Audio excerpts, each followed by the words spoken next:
found myself taking control of flight. Excuse me. Do we have to have this fucking background music? Yes, Brian. The music is non-negotiable.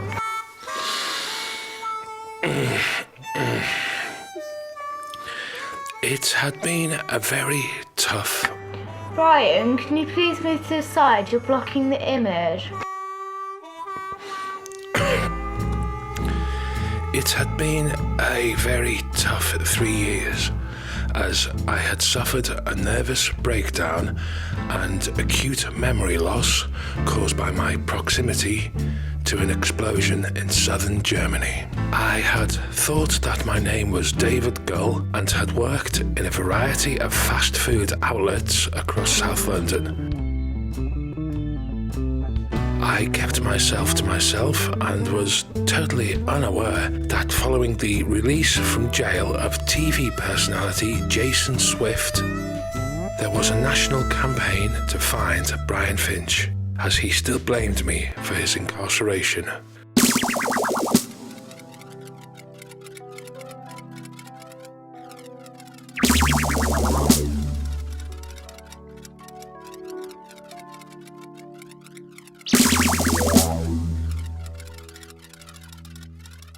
Swift had interviewed 2 youths on his TV extravaganza, A Swift Return, who claimed that I had,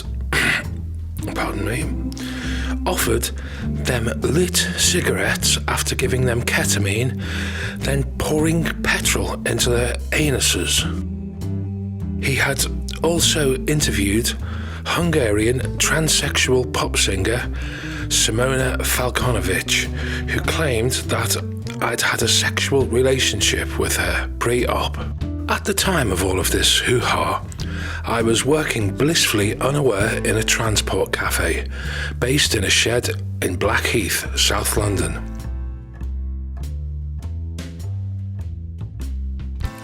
Some bored middle-class concerned modern parents had got together to form an organisation called Coalition Against Fried Eating and were attempting to close us down due to us being used by children from the nearby school.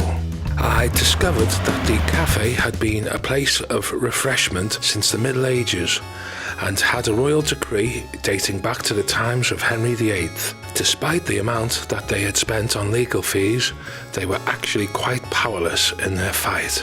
A TV crew did a small piece about this for local TV, and a keen viewer noticed that I bore a very close resemblance to Brian Finch. I became a minor celebrity as a Brian Finch lookalike. My first break as a presenter for a cable TV company. Which one is the duck? Featuring Brian Finch lookalike David Gull. Using your skill and judgment, look at both of the pictures and work out which one is the duck. It could be picture A. Phone the number below with your answer. Calls cost only £1 and you could win £100. Yes, £100 could be yours.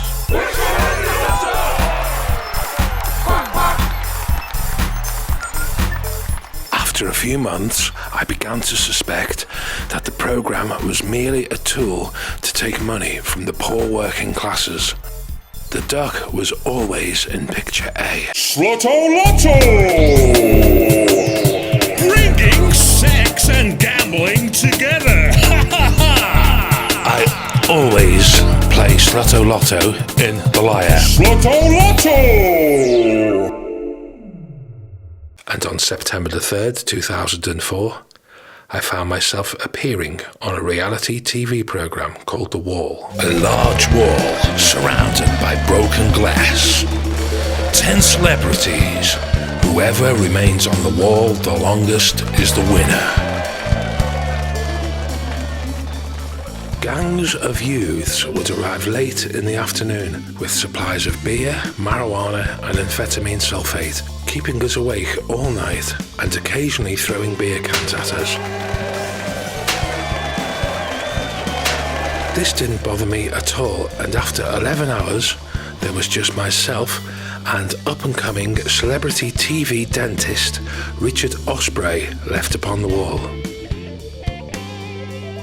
The next morning, I noticed from within the crowd a young Japanese child holding a balloon.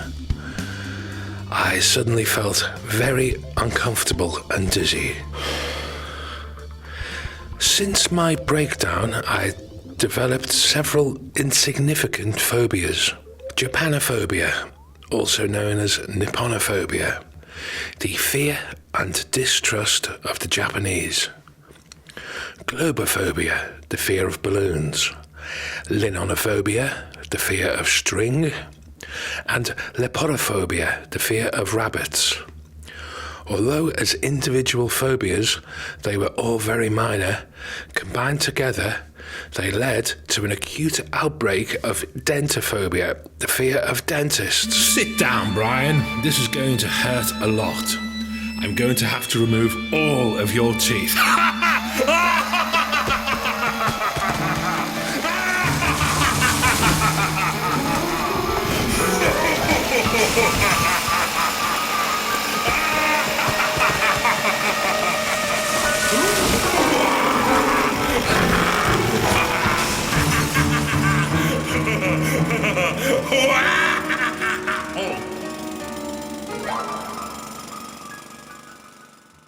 I fell off the wall and landed on my head, and as I came to, I remembered that my name was Brian Finch. My newfound celebrity status ended immediately, as I was now regarded as a fraud by the media.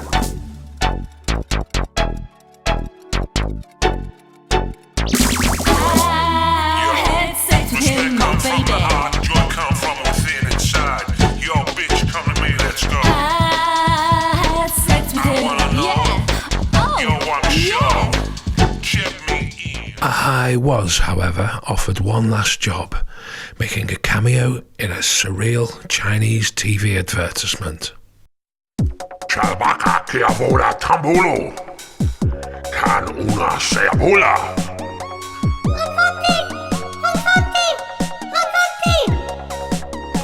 Sayabala dola real mule.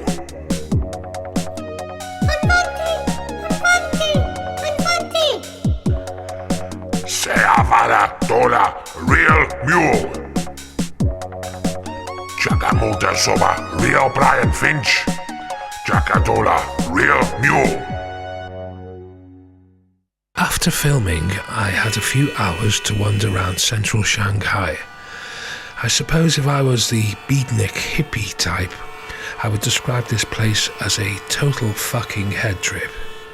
I wandered for hours and found myself outside a small shop in a quiet side street. I decided to enter. A small wooden box caught my eye on the top shelf. Inside the box were 2 dried-up balls that the shopkeeper informed me were called the Balls of Justice. They would bring me luck and protect me. I decided to return to work as a pilot and found that the only company who would employ me was a budget airline called Cheap Cheap. Now, Cheap Cheap Airlines, with its catchphrase of "We don't give a flying fuck," was started by ex-Irish pigeon racer Samuel Partridge. In order to offer the cheapest flights available, he had cut corners in all departments. So, on March the 6th, 2006, I found myself taking control of flight CC034 to Tunis. The flight would take about 4 hours, crossing France, the Mediterranean west of Italy, central Sardinia, and finally touching down in Tunis mid-afternoon. Although 50% of the journey was over sea, the lack of life jackets on board was not an issue, as any plane hitting the sea at over 300 miles an hour will break up on impact. Sorry. We couldn't give a flying fuck. An hour into the flight, I was greeted by the overweight and stupid air hostess. Julie Plover, who asked me if I wanted anything to eat. Pizza was on the menu. Perfect. A light thin dough, 11 inches in diameter, with a hint of virgin olive oil, smeared gently with a premium Napolese plum tomato and red wine sauce. A few wafer-thin slices of Parma ham, grated mozzarella, and a fine dusting of oregano, cooked for 14 minutes in a wood-burning oven, with a confident twist of fresh crushed black pepper just before serving. Bingo, the perfect pizza. Instead, I was given a finger of damp, over-microwaved, salty tomato bread with a cheese and reclaimed ham topping that was stuck to the lid of the box, served with a small silver bag that contained 6 peanuts. I was then asked to sign a form so that the £5.50 cost of the meal would be taken out of my wages. We couldn't give a flying fuck. As we landed in Tunis, we were informed that due to a heavy sandstorm approaching from the north, we had no passengers as they were trapped in their hotel, and that after refueling, we were to fly the plane to Palermo, Sicily, where we would be given further instruction. As I went into the cabin to inform my 2 stewardesses, I noticed that Julie Plover looked surprised, as if I'd interrupted some kind of arrangement or transaction between her and one of the local cleaners. As we took off, the sandstorm hit the airport hard, and I struggled to gain altitude as we got weighed down with sand. After 30 minutes struggling, I made an emergency landing somewhere in the desert near the border with Libya. In the collision, my co-pilot, Peter Dove, and the rotund Julie Plover were killed. It was just myself and the beautiful Marianne Swallow. The rescue authorities informed me that it would be impossible to reach us for at least a day due to the storm. As I checked the pulse of Julie Plover, I noticed that underneath her clothes, what appeared to be 5 kilos of a very dark and oily hashish. Marianne broke down and told me that they were being blackmailed by an aggressive, elusive drug syndicate based in Torquay, a resort situated in South Devon, England. From the cockpit window, I could see what appeared to be an oasis nearby, and suggested that we took shelter and lit a fire. I took a kilo of the hashish and the contents of the drinks trolley, estimating that I could use a combination to relax Marianne, and that within 4 hours she would be most agreeable to having full sex with me. After approximately half an hour, Marianne produced a wrap of what appeared to be cocaine. I asked her how she could afford to purchase cocaine on her wage of £6 an hour. She informed me of a practice called halves on a halve, which has made this once unaffordable drug available to the masses. The basics. Now, in 1975, a gram of cocaine was £60 and a loaf of bread was 10 pence. In 2006, a loaf of bread is around £1, but a gram of cocaine has dropped to approximately £50, when in fact, if we use bread prices as an indication of the cost of living, cocaine should cost approximately £600 a gram, or bread 8 pence a loaf. Also, dealers are often dealing in half grams, and good friends such as Marianne and Julie are going halves on a halve, giving them access to this drug for as little as £12.50 each. Sorry. With the correct cocaine, hashish and alcohol cocktail, I estimated that I could be having full, unprotected, penetrative sex with Marianne within 90 minutes. And after a good hour of smoking neat hashish from a pipe that I'd made from a beer can, with a couple of good medium-sized lines of low-grade cocaine and plenty of alcohol, I felt that I was minutes away. Suddenly, I heard a noise, and from the darkness appeared what appeared to be the two robots from Star. For copyright reasons, the word star shall be replaced with the word haddock. Wars shall be replaced with bicycle. Hand shall be replaced with Stan. And solo will be replaced with polo.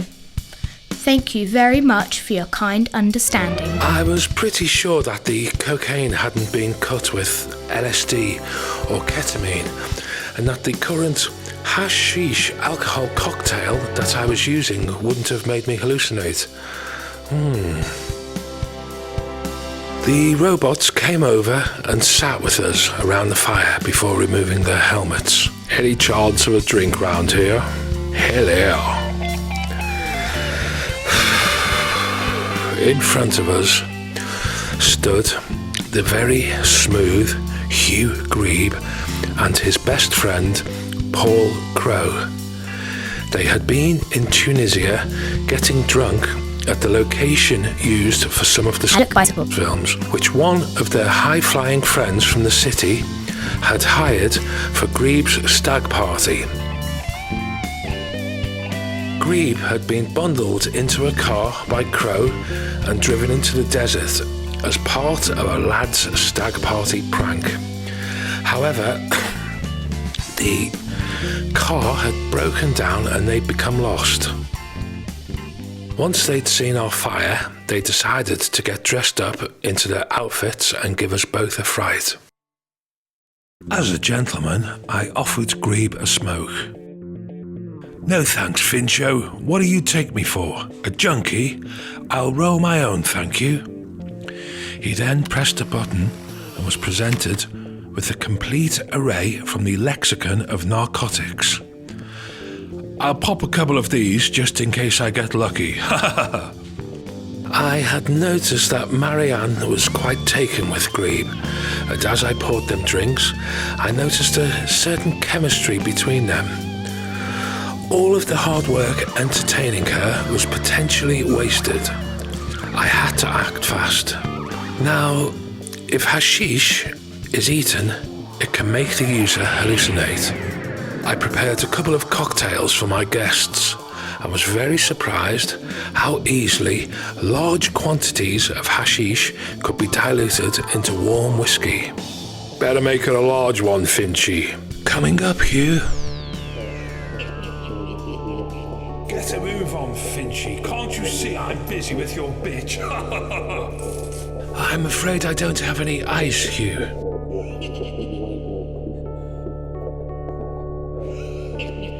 Grebe had a saying that he liked to work hard and party hard.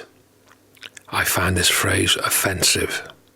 My idea was that after Grebe and Crowe had passed out, I could then rekindle my acquaintance with the voluptuous Marianne. However, Grebe sat down close to Marianne and they shared their drink. Within 30 minutes, they had all passed out.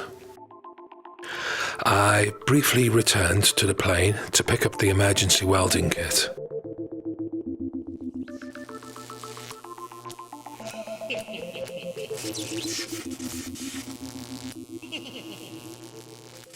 Grebe and Crowe woke up as dawn broke. They would have been hallucinating very strongly and unable to remove the recently welded helmets from their costumes. Work hard, party hard. Work hard, party hard. I was wearing some nomad's clothing that I found in the Oasis and bearing more than a passing resemblance to the Stan Polo character from the bicycle film. I called my robots from a distant dune, then hid. Work hard, party hard. Work hard, party hard. I suddenly remembered something. I'll pop a couple of these just in case I get lucky. I imagined what it must be like to hallucinate whilst being trapped in a hot robot suit with a huge erection in a desert. I felt a warm sensation in my groin, and from my pocket, the balls of justice. They were glowing. We were very close to the border with Libya, and the two robots were unfortunately mistaken as weapons of mass destruction by American forces from the aircraft carrier Flamingo, some 1,000 miles away off the coast of Cyprus.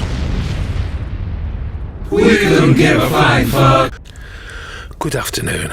My name is Captain Brian Finch, and on behalf of Cheap Airlines, thank you for flying with us.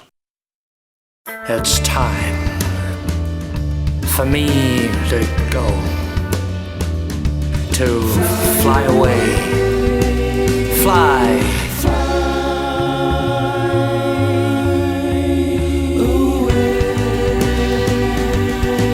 It's time for me to go. Fly away. Fly. Bird Watch with Roger Pie. Hello, Brian. How are you? I'm really excited. So why have you been excited? Well, sorry, Brian. I spotted a finch. Okay, very good. Yes, you spotted a finch, yes. A gull, a swift, and a falcon. Yes, you've obviously been paying very close attention, Roger. Well done, good boy. Very, very well done. A duck, an osprey, a partridge, a plover, and I've also seen a dove. Listen here, you stupid fool. How many times do I have to tell you this? It is I saw a dove, you idiot. I saw a dove. Oh, I'm so sorry, Brian. You absolute and utter buffoon. Oh, sorry, Brian, I won't do it again. Repeat after me. I saw a dove. I saw a dove. No. Again, slower, please, with more confidence. I saw a dove. No, that's not good. Stop crying, for God's sake. Once again, please. I saw a dove. Oh, that's probably the best. Carry on. Thank you for giving me another chance, Brian. I saw a swallow, a grebe, a crow, a flamingo, a pizza. Listen to me, you stupid cunt. A pizza is not a bird. Oh, I'm sorry, Brian. Sorry, Brian.